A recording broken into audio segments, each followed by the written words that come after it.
Voy a invitarles a que vamos a la palabra, segunda a los Corintios capítulo 3. Segunda a los Corintios capítulo 3, verso número 6.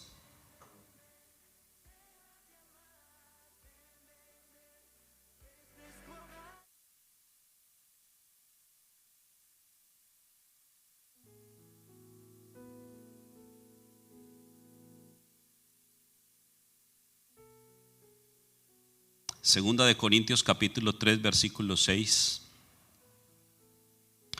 Y dice la escritura: el cual asimismo nos hizo ministros competentes de un nuevo pacto, no de la letra, sino del espíritu, porque la letra mata, mas el espíritu vivifica.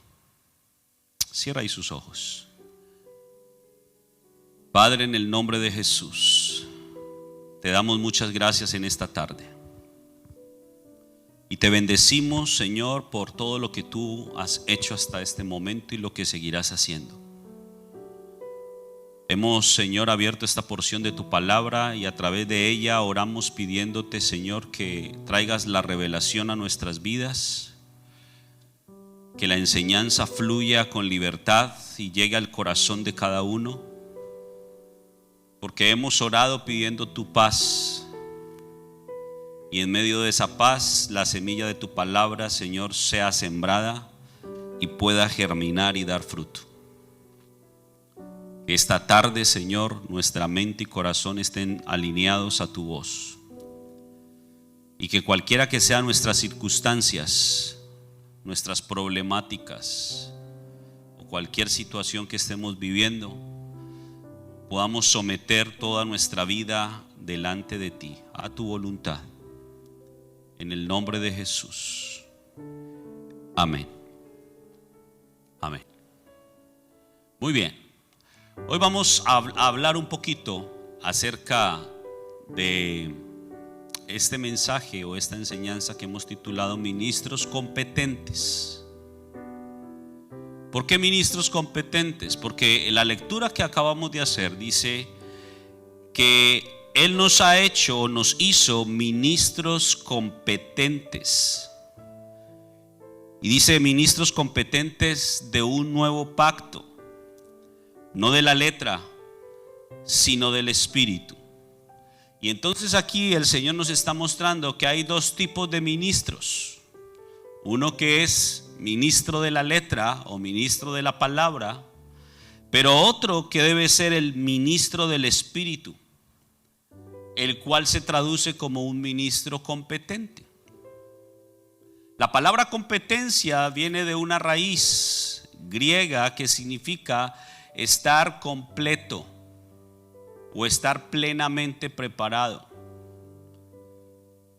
Y eso tiene que ver mucho con lo que dice segunda de Timoteo capítulo 3, verso 17.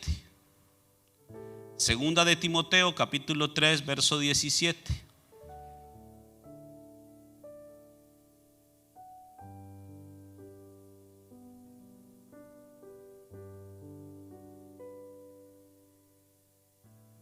Fíjate lo que dice, segunda de Timoteo 3, 17.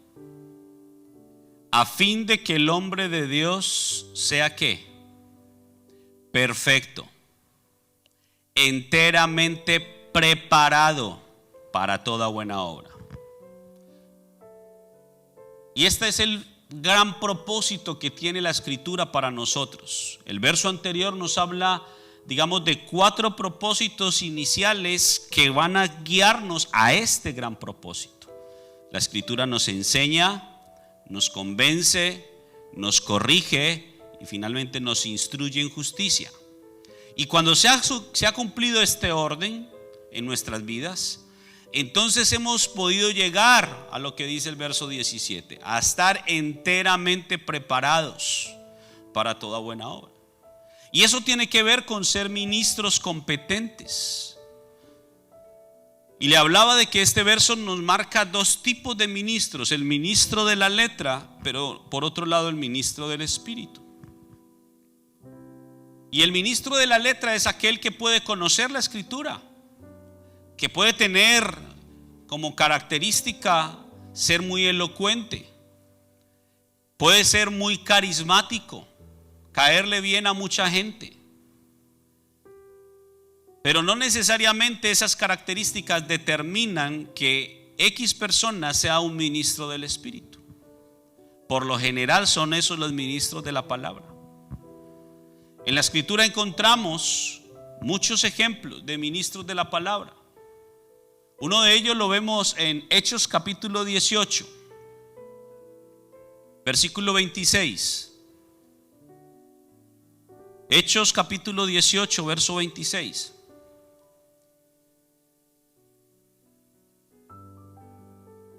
Vámonos desde el 24.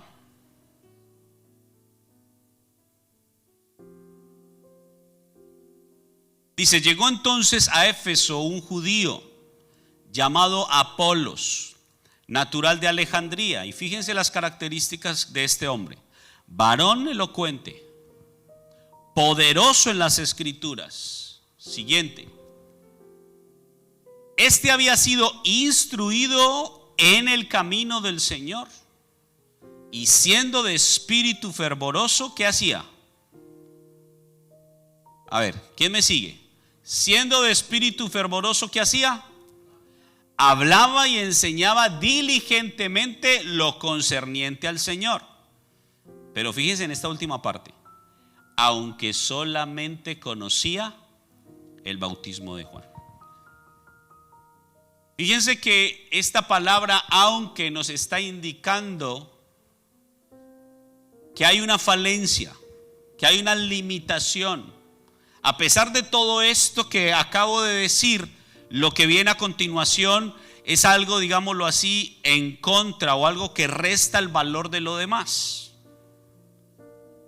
Y era un varón elocuente, era poderoso en las escrituras, las conocía la ley. Era un hombre que tenía un espíritu fervoroso, es decir, que era muy carismático, le caía bien a mucha gente. Yo no sé si usted conoce personas que tengan estas características, pero dice, aunque tenía todo esto, solamente conocía el bautismo de Juan. Entonces había una limitación en este hombre llamado Apolos. Ahora, ¿qué pasa? Viene el verso 26. Dice que comenzó a hablar con denuedo en la sinagoga, pero cuando lo oyeron Priscila y Aquila, dos colaboradores de Pablo.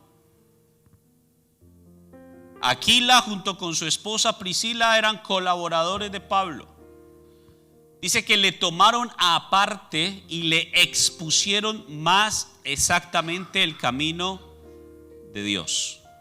Recuerda que en el versículo 25 o 24 decía que él había sido instruido en el camino del Señor. Pero termina el 25 diciendo que solamente conocía el bautismo de Juan. Es decir, había sido instruido en el camino, pero hasta cierta etapa del camino. Y por eso viene Aquila y Priscila, y cuando lo escuchan hablar, cuando lo escuchan enseñar en la sinagoga, ¿qué se dieron cuenta ellos? Este hombre es un tremendo ministro de la palabra, pero todavía le falta convertirse en un ministro competente, un ministro del Espíritu.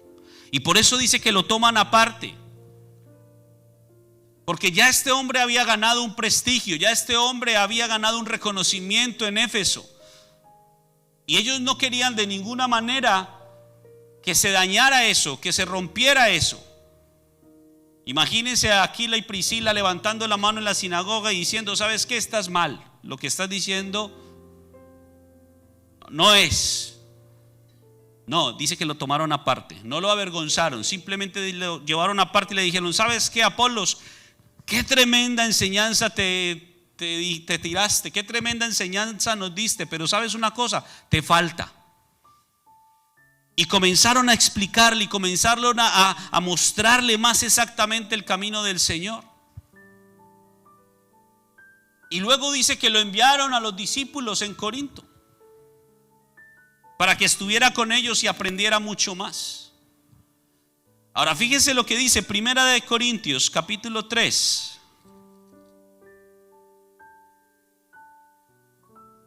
versículo 5 y versículo 6. Primera de Corintios capítulo 5 y 6. Dice, ¿qué pues es Pablo y qué es Apolos? Fíjense, le dije que en el capítulo 18 de Hechos, verso 24, comenzó el relato diciendo que llegó a Éfeso un hombre llamado Apolos. Y ahí él comenzó a enseñar y a predicar. Luego Priscila y Aquila lo escucharon y se dieron cuenta que le faltaba algo, lo llevaron aparte, le enseñaron y le dijeron, mira, te falta esto y esto y esto, y le comenzaron a explicar más exactamente todo. Luego verso 27 y 28 dice que lo enviaron a algunos discípulos en Acaya, que queda en Corinto, y él se quedó allá con ellos y comenzó a predicar en Corinto también, al punto que mucha gente en Corinto estaba, digámoslo así, como dividida. Pablo, por supuesto, fundó la iglesia en Corinto, pero Apolos fundó la iglesia en Éfeso. Ahora, Pablo se había ido a Éfeso y Apolos se había ido a Corinto. Y encontramos entonces que en Corinto fue tal el desarrollo de este hombre Apolos, después de que Priscila y Aquila lo enseñaron más exactamente, que fíjense lo que se dio una discusión. Cuando usted lee los primeros 4 versos de este capítulo 3, se da cuenta de que dice que había una disputa y unos decían, yo soy de Pablo, y otros, no, yo soy de Apolos. Tenían fans, no muy distinto de ahora. Ahora hay como una especie de competencia a ver quién tiene más fans o más seguidores en redes sociales. Y tristemente ministros del Señor están solo viendo sus redes a ver cuántos seguidores gané esta semana. Y había esa disputa en Corinto. Y entonces cuando Pablo se da cuenta de esto, dice esto: ¿qué pues es Pablo y qué es Apolos? En otras palabras, ¿somos tan importantes para que hayan dos bandos? En realidad lo que somos es servidores por medio de los cuales habéis creído. Y eso según lo que a cada uno concedió el Señor. Mire, Pablo está diciendo acá, Apolos y yo somos servidores. Ninguno es más grande que el otro. Y lo que Dios ha hecho a través de nuestras vidas es traer un mensaje, una enseñanza para ustedes, para que ustedes crean, entendiendo que cada uno tiene lo suyo. Verso siguiente. Pablo dice, yo planté, Apolos regó, pero el crecimiento lo ha dado Dios. ¿Y por qué estamos tocando esto? Porque Apolos en realidad se convirtió en un ministro competente, en un ministro del Espíritu. Después de que Aquila y Priscila lo tomaran aparte, le explicaran más exactamente, le enseñaran aquellas cosas que le quedaron faltando. Y cuando lo envían a Corinto, él comienza, porque esa era su esencia, enseñarle a la gente. Seguía siendo el mismo carismático, seguía siendo el mismo elocuente, seguía siendo poderoso en las escrituras y aún más poderoso porque ya entendía no solamente hasta el bautismo de Juan, sino que ya había conocido todo el camino completo. Y se convirtió en un apóstol también. Y por eso leíamos al principio que el Señor quiere hacernos ministros competentes.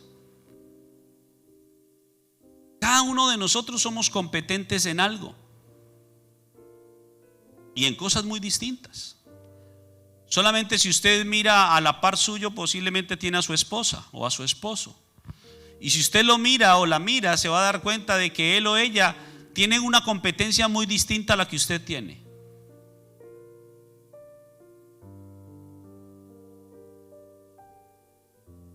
Y no podemos compararnos.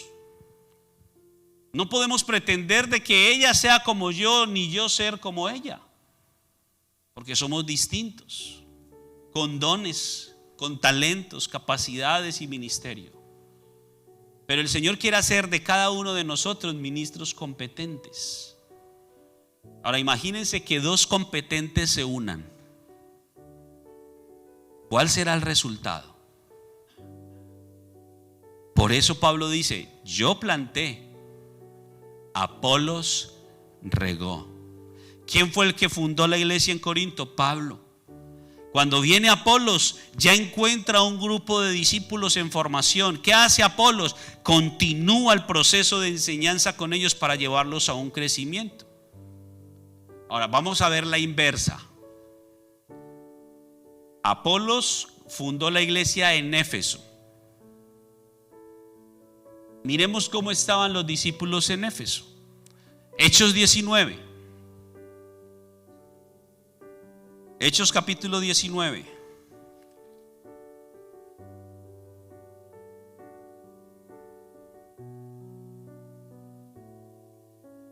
Verso 1. Mire lo que dice.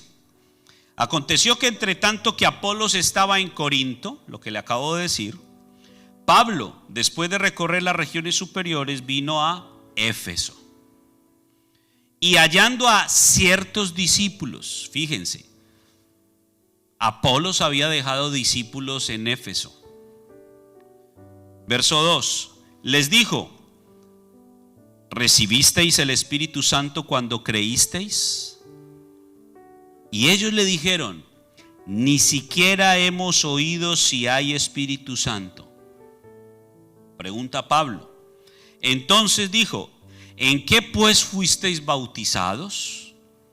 Ellos dijeron: en el bautismo de Juan.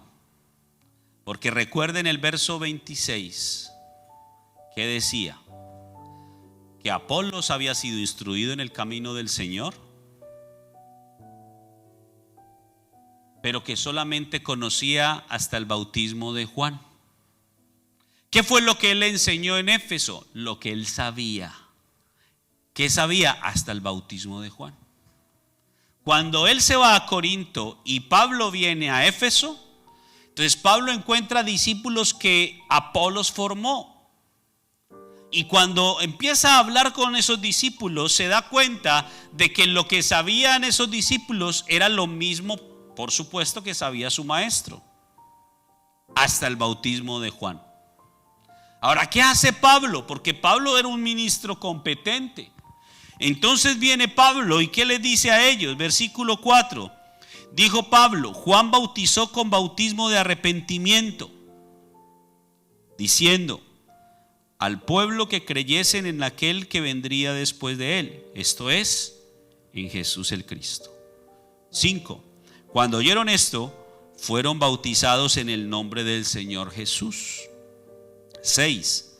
Y habiéndoles impuesto Pablo las manos, vino sobre ellos el Espíritu Santo y hablaban en lenguas y profetizaban.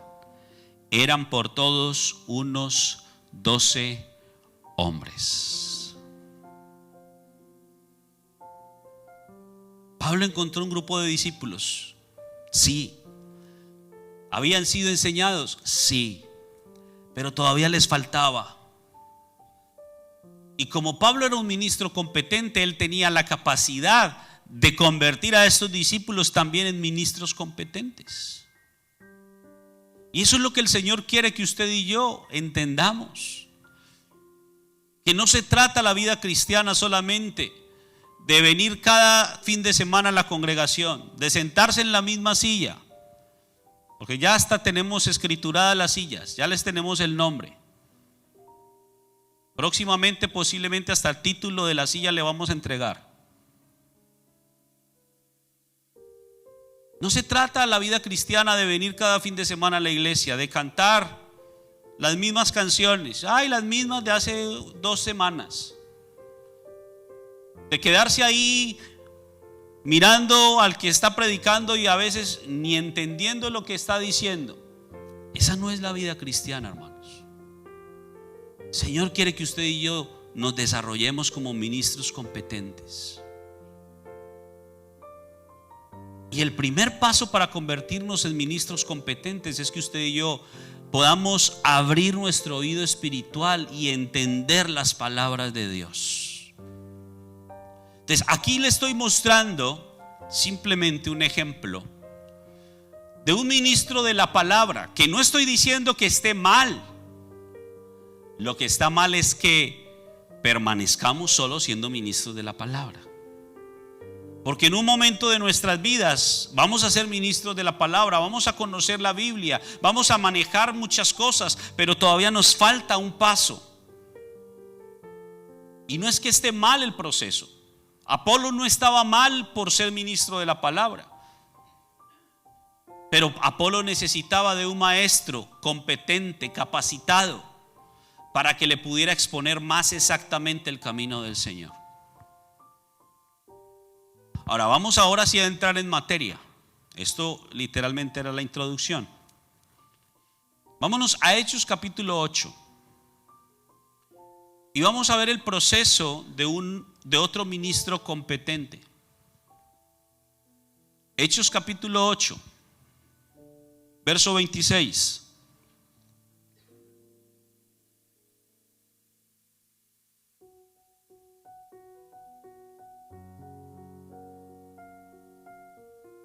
Dice la escritura, Hechos 8:26. Un ángel del Señor habló ¿a quién? A Felipe. Un ángel del Señor le habló a Felipe. ¿Quién era Felipe? Mire, Felipe, cuando usted mira Hechos capítulo 6, era simplemente un servidor de mesas, un mesero. Eso era Felipe, un mesero. Cuando usted va a ese capítulo 6 de Hechos, los primeros versos, dice así, voy a leérselo, Hechos 6:1. En aquellos días, como creciera el número de los discípulos, hubo murmuración de griegos contra hebreos, de que las viudas de aquellos eran desatendidas en la distribución diaria. Entonces los 12 convocaron a la multitud de los discípulos y dijeron: no es justo que nosotros dejemos la palabra de Dios para servir a las mesas. Buscad pues, hermanos, de entre vosotros a 7 varones de buen testimonio, llenos del Espíritu Santo y de sabiduría, a quienes encarguemos de este trabajo. Y nosotros persistiremos en la oración y en el ministerio de la palabra. Verso 5. Agradó la propuesta a toda la multitud y eligieron a Esteban, varón lleno de fe y del Espíritu Santo. ¿A quién más? A Felipe, Prócoro, Nicanor, Timón, Parmenas y a Nicolás. Entonces, esos diáconos, esos servidores de mesas, entre ellos estaba Felipe. Ahora, regresando al capítulo 8, cuando usted lee los primeros versos hasta el verso 25, ¿qué nos está narrando ese capítulo 8? De que Felipe es llevado por el Señor a una ciudad, Samaria. Y comienza Felipe a predicar la palabra. Y resulta ser que todo el potencial espiritual que tenía Felipe fue derramado en esa gente, en Samaria. Y entonces toda la ciudad creyó. Miren, esto no es un dato menor. Toda la ciudad de Samaria creyó por la predicación de Felipe. Vuelvo y le repito, ¿quién era Felipe? Un servidor de mesas. ¿Por qué le hago énfasis? Porque lamentablemente la tendencia humana es a menospreciar a la gente o a apreciar a la gente por el oficio que desempeña. Y entonces pensamos que aquel que tiene camisa, saco, corbata es más importante que aquel que quizás tiene un jean y una camiseta. Porque hasta le damos más importancia y más valor a la gente por cómo está vestido. Felipe, era un servidor de mesas, pero fue a Samaria y predicó, y toda la ciudad creyó en el Señor. Ahora, Felipe era un tremendo ministro de la palabra. Necesitaba todavía crecer, desarrollarse. ¿Y qué pasó? Cuando Pedro se dio cuenta de lo que estaba sucediendo en Samaria, ¿qué dijo? Vamos a echarle la mano a Felipe. Y entonces Pedro y Juan arrancan de Jerusalén, descienden a Samaria.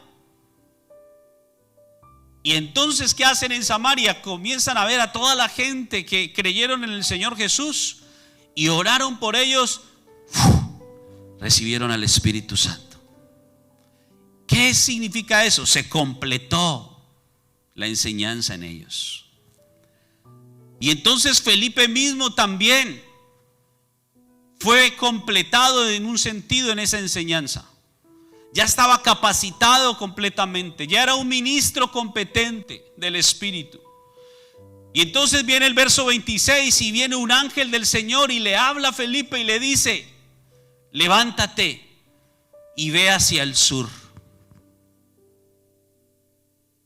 por el camino que desciende de Jerusalén a Gaza, el cual es desierto. Ahorita leíamos al inicio del servicio cómo el salmista habla del anhelo por el Señor en medio de tierras áridas, donde no hay aguas, en medio de los desiertos. Y viene un ángel del Señor y le dice a Felipe: desciende al sur, a un lugar desierto. Verso 27. Entonces él se levantó y fue.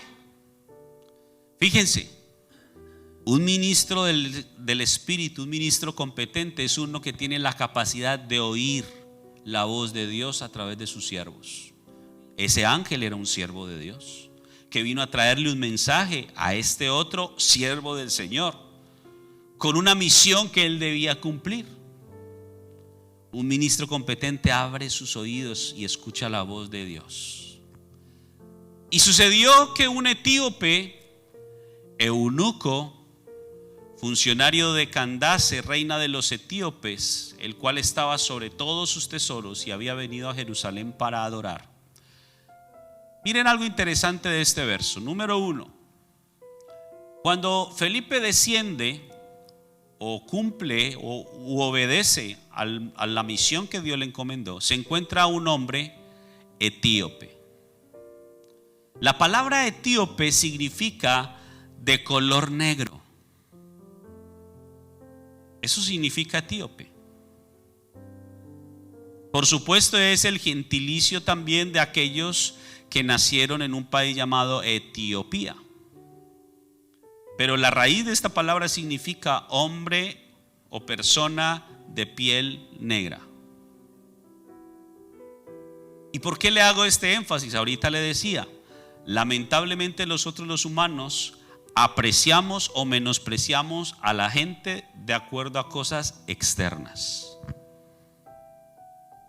A los ojos posiblemente de muchos, ver a alguien negro, ni para qué pierdo el tiempo. Pero el Señor le dijo a Felipe: ve al desierto. Y en el desierto, ¿qué hay? Nada. Hay mucha arena, eso sí, mucho calor, pero no hay agua. Tampoco hay gente. Imagínense en el desierto y que usted se encuentre a alguien. No importa si es negro, si es blanco, si es amarillo, si es verde, no importa el color. Y Felipe se encuentra un negrito. Pero no era cualquier negrito. Dice que era eunuco. Es decir, era un hombre castrado. Pero a la misma vez dice que era un funcionario de Candace. Era un hombre con una posición importante. Era el servidor directo de una reina. No era cualquiera. Y dice que este etíope era el encargado de administrar todos los tesoros del reino de Candace. ¿Y qué había hecho? Había ido a Jerusalén a la fiesta. Verso siguiente, 28. Dice que entonces ya volvía. ¿Y cómo estaba? Sentado en su carro. ¿Y qué hacía? leyendo al profeta Isaías. ¿Qué estaba entonces haciendo? Fíjense, estaba sentado. Y la posición de estar sentado indica meditar. Él iba en su carro meditando en la palabra. Y la porción de la escritura que estaba meditando se encontraba en el libro del profeta Isaías 29. Fíjense, otra vez, el Espíritu dijo ¿a quién? A Felipe. Vuelvo y le repito, un ministro competente escucha la voz de Dios. Le dijo el Espíritu a Felipe: acércate, júntate a ese carro. Siguiente. 30. Acudiendo Felipe, le oyó que leía al profeta Isaías. ¿Y qué fue lo que le preguntó? ¿Entiendes lo que lees? Una cosa es meditar, otra es poder entender lo que meditamos. Y quizás varios de ustedes ya tengan la disciplina de meditar la palabra, pero quizás se han encontrado en muchas oportunidades en situaciones en donde no entienden lo que están meditando. Y no es que esté mal, porque es parte del proceso. Pero ¿qué es lo que sucede aquí? El Señor vio el corazón de uno que posiblemente a los ojos de muchos era una persona menospreciable por el color de su piel, por la condición, por ser un eunuco, una persona castrada. Y aun cuando tenía un alto cargo en el reino de Candace, posiblemente muchos lo menospreciaban. Pero el Señor vio el corazón de este hombre que se desplazó desde Etiopía por cientos y cientos de kilómetros para ir a Jerusalén a recibir la enseñanza de Dios. Y aun cuando regresaba a su tierra, regresaba leyendo y meditando lo que estaba leyendo, aunque no lo entendía.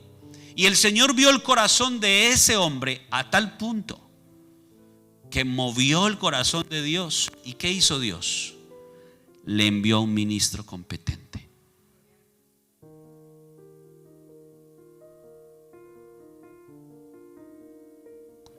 Y entonces le pregunta Felipe al hombre: ¿entiendes lo que lees? 31. Y mire qué tremendo este verso 31. Él dijo: ¿y cómo podré si alguno no me enseñare? Mire, iglesia, hay muchos en muchos lugares de esta tierra que están meditando la palabra, pero no la entienden. Y están clamando para que alguien les enseñe. Y yo le pregunto: ¿qué está haciendo usted para convertirse en un ministro competente? Porque toda palabra y enseñanza que usted ha recibido en este lugar es para hacer de usted un ministro competente. Y para que usted un día pueda escuchar la voz de Dios y Dios te envíe a enseñarle a uno. A veces la gente está esperando la oportunidad de oro, que me inviten a una reunión de miles. Y quizás en esa reunión de miles no hay ni uno. Pero Dios está escuchando a uno que clama: Señor, yo quiero entender esto que estoy leyendo. Y el Señor está buscando entre su pueblo ministros competentes para enviarlos. Hombres y mujeres que tengamos el oído bien afinado para escuchar la voz de Dios e ir a donde Él quiera que vayamos. Y fíjense lo que hizo. Este hombre, aunque no entendía lo que meditaba, este hombre tenía discernimiento espiritual. ¿Y por qué se lo digo? Porque fíjese lo que dice: rogó a Felipe que lo acompañara a meditar. ¿Qué vio él en Felipe? ¿Qué sintió de él de Felipe? ¿Qué pudo percibir en Felipe? Un hombre que tenía la capacidad de poderle explicar, de poderle enseñar, de poderle aclarar las inquietudes que tenía, de poder responder tantas preguntas que él se hacía. Y le dijo: por favor, ven, medita conmigo, enséñame. Siguiente.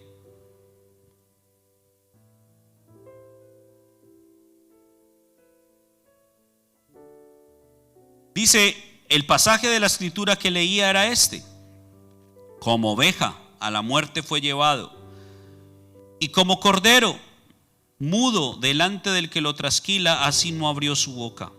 En su humillación no se le hizo justicia, mas su generación, ¿quién la contará? Porque fue quitada de la tierra su vida. 34. Respondiendo el eunuco dijo a Felipe: te ruego que me digas, ¿de quién dice el profeta esto? ¿De sí mismo o de algún otro? 35. Entonces Felipe, abriendo su boca y comenzando desde esta escritura, ¿qué hizo? Le anunció el evangelio de Jesús. Solo los ministros competentes pueden hacer esto: anunciar. Porque el anunciar tiene que ver con un orden en nuestra vida. El anunciar tiene que ver con el hecho de que yo tengo que proclamar, es decir, pedirle a Dios que me dé una palabra, hacer descender esa palabra a mi vida, poner en orden, es decir, entender esa palabra para podérsela enseñar a otro. Tú y yo no podemos enseñar lo que no hemos entendido. El evangelio no es teórico. No es que tú vayas a Google y mires una prédica acerca de la consolación y ahí te dan 1000 prédicas de la consolación y tú agarras una y dice punto 1 tal cosa, punto 2 tal cosa y usa este versículo y tú vas y enseñas eso. Así no es. Es que tú vayas a la palabra y tú leas un verso y digas: ok, Señor, ¿qué es lo que me quieres enseñar? Y estás preguntándole a Dios y el Señor te empieza a responder y empiezas a entender esto, y cuando lo entiendes, entonces tú dices: wow, yo tengo que poner esto en práctica en mi vida. Y cuando ya lo pongo en práctica en mi vida, ya soy competente para enseñarle a otro. Porque no podemos enseñar algo que no practiquemos, si no seríamos hipócritas. Y entonces dice que le anunció el evangelio de Jesús. 36. ¿Dónde estaba? Vuelvo a hacer un recorderis. ¿Dónde estaba el eunuco y dónde estaba Felipe? ¿En dónde? ¿En qué lugar? En el desierto. Fíjense, en el desierto. Le pregunto, ¿en el desierto hay caminos? Ahora mire lo que dice el 36. Ahora, ¿por dónde iban? Por el camino. Ya este hombre había entendido lo que en todo su proceso del desierto no entendió. Fíjense, el desierto sirve para llevarnos también a un entendimiento. Hay cosas que no vamos a poder entender sino hasta que pasemos desiertos. Pero cuando las entendamos, eso va a transformar nuestra vida. Ya el etíope había entendido lo que por tanto tiempo y días venía meditando en el camino, o en el desierto más bien. Ahora ya iba en un camino. Y fíjense, ya no solamente estaban en el camino, sino que ¿qué encontraron? Agua. Ya para este hombre había más claridad en la palabra. Ya la palabra no era tan vedada para él, ya no era tan oscura, sino que ya era más clara, así como es el agua. Y encontraron cierta agua. Y llegó tal el entendimiento de este eunuco que miren lo que dijo. aquí hay agua. En otras palabras, aquí hay palabra. Yo la he entendido, yo la he creído. ¿Qué impide que yo sea bautizado? Recuerde que cuando hablamos de bautismo hablamos de la experimentación espiritual de la vida de Cristo en mí. Y en primer lugar yo hago una experimentación inicial que la llamamos el arrepentimiento. Cuando la palabra, la ley, cumple su propósito en mi vida y entonces me hace consciente de que yo soy pecador, de que necesito el perdón de Dios y me conduce a la cruz en donde yo tengo que sacrificar mi carne. Esa es una primera experiencia que se llama arrepentimiento. Luego, al morir mi carne, comienzo el proceso. Como dice Juan 14:6, yo soy el camino, la verdad y la vida. Comienzo a andar el camino, a ir por el camino. Y el Señor me empieza a enseñar más y me empieza a enseñar más y me empieza a dar revelaciones. Esa es la experiencia del bautismo del Hijo. Es la experiencia de la que leíamos en Hechos 19, cuando Pablo vino a Éfeso y encontró a los discípulos de Apolos que solamente habían sido bautizados en el bautismo de Juan. Y comienza a enseñarles y a traerles la revelación para poder que ellos experimentaran el bautismo del Hijo.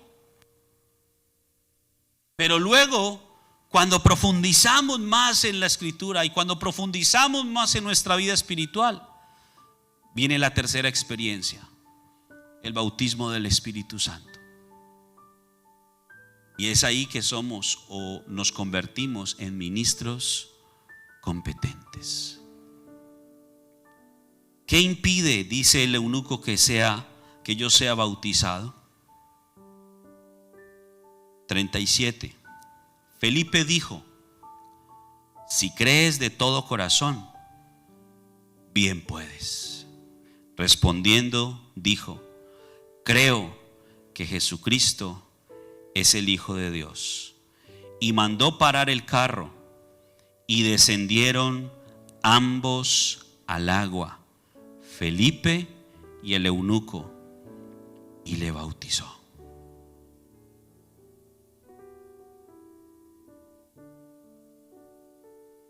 En el bautismo hay tres agentes. Uno, quien se bautiza. Dos, quien tiene la autoridad de bautizar. Y tres, la experiencia en sí del bautismo. Como se lo expliqué hace un rato, bautismo de arrepentimiento, que representa el bautismo del Padre. Bautismo del Hijo, que representa el proceso de estar en el camino. O bautismo del Espíritu, cuando viene la revelación y el entendimiento a nosotros, que nos hace ministros competentes. Este es el ejemplo claro de que no importa cuál sea el oficio que usted y yo desempeñemos, Dios quiere hacer de cada uno de nosotros ministros competentes. Felipe no era un apóstol. Felipe era un evangelista, pero también era un mesero. A veces vamos a un restaurante y posiblemente usted ve muchos meseros. Quizás no se imagina el potencial espiritual que pueda tener cualquiera de ellos o todos ellos.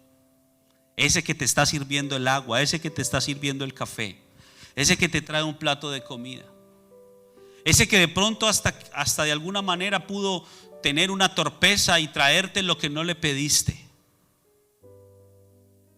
A ese Dios puede usar y levantarlo como un tremendo ministro competente. A ese ayudante de construcción que uno diría: ay, ese muchacho, no, pues ahí le ayuda al maestro. Dios lo puede usar. Al muchacho que te lava el carro, del car wash. o la señora que le atiende en un autoservicio de comidas. No importa quién sea. Lo que yo quiero que usted guarde en su corazón hoy es: Señor, ¿puedo llegar yo a ser un ministro competente? El Señor te va a responder que sí. Pero el Señor te va a devolver la pregunta y te va a decir: ¿quieres ser un ministro competente? Quizás alguno diga: sí, yo quiero ser un ministro competente. El Señor te va a decir: tienes que pagar un precio. Porque ser un ministro competente no es algo que se logre de la noche a la mañana. Ser un ministro competente tiene que ver con un proceso en nuestra vida que comienza con cambios primero en nosotros. No es que tú tengas que esperar a ser inicuo, limpio completamente. Es decir, perdón, esa no era la palabra, ser una persona limpia completamente, una persona pulcra, que no tenga ni un solo error, ni una sola tacha. Ay, hasta que yo no llegue ahí, yo no puedo servirle a Dios. No. Desde hoy tú le puedes servir a Dios. ¿Qué está buscando Dios? Un corazón dispuesto. Felipe fue a Samaria y predicó y todos creyeron, aun cuando a Felipe todavía le faltaba algo de formación. Vino Pedro y Juan, completaron el proceso en la vida de Felipe. Ahora Felipe ya escuchaba la voz de Dios y se fue al desierto por orden de Dios. Es parte del proceso de nuestras vidas, pero hay un precio que pagar. Pero si te conformas solamente con las migajas,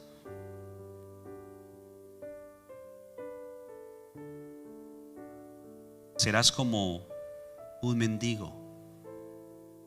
Y Dios no quiere que tú seas un mendigo. La Escritura nos habla de un hombre llamado Bartimeo que estaba junto al camino mendigando.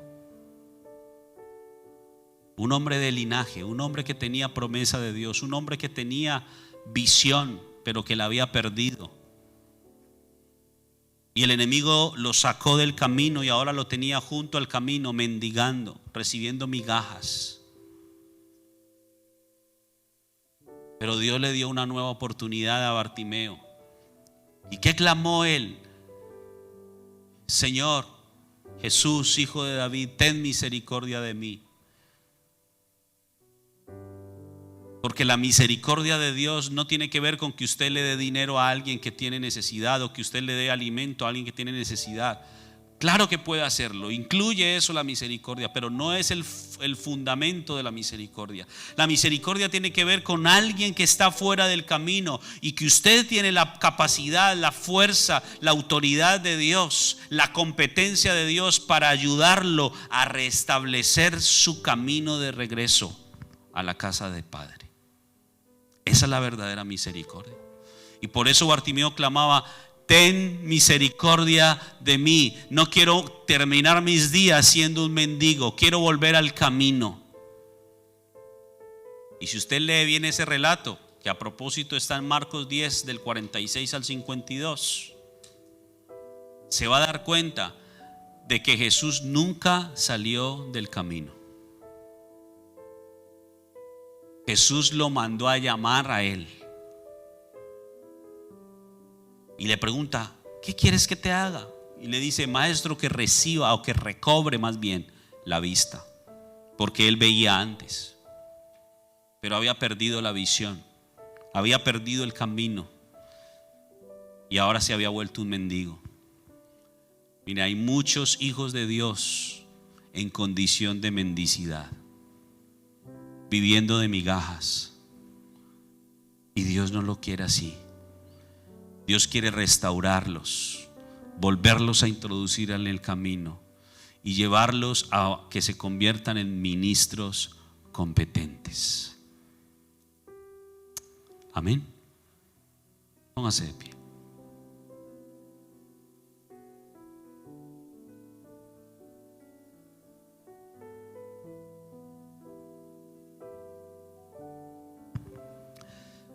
Señor, te damos gracias por esta palabra que tú hoy nos has entregado.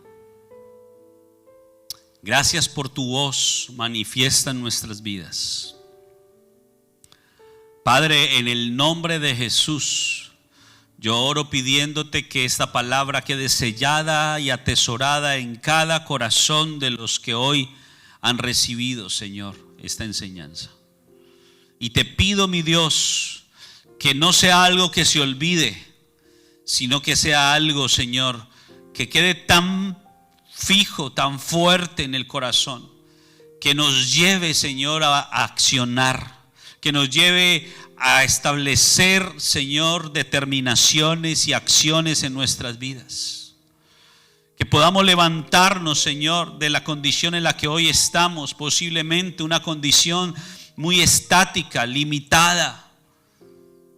Quizás nos hemos conformado, Señor, a algo. Y yo te pido en el nombre de Jesús que sacudas nuestra vida y que nos lleves, Señor, a mirar más allá de lo que hoy podemos ver. Que pueda, Señor, encender el fuego en el corazón de tu pueblo, Señor, con un deseo fuerte, ardiente de querer servirte, Señor. Cada uno con el talento, con las capacidades que tú has dado, Señor. Que se levanten los hombres y las mujeres, Señor, que te quieren servir con todo su corazón. Aquellos que están dispuestos a morir a su carne, aquellos que están dispuestos a pagar el precio, aquellos que están dispuestos, Señor Dios, a darlo todo por ti. Y que tú, Señor, de esta congregación, Señor, levantes ministros competentes. Hombres y mujeres, Señor, que tengan la autoridad y las capacidades de poder enseñar a otros, de poder levantar a otros, de poder llevar tu palabra a aquel que hoy está orando en cualquier lugar de la tierra y que está diciendo: Señor, leo la Biblia pero no la entiendo, envíame a alguien que me enseñe. Desde aquí se levanten hombres y mujeres dispuestos a hacerlo, a decir: heme aquí, envíame a mí, Señor.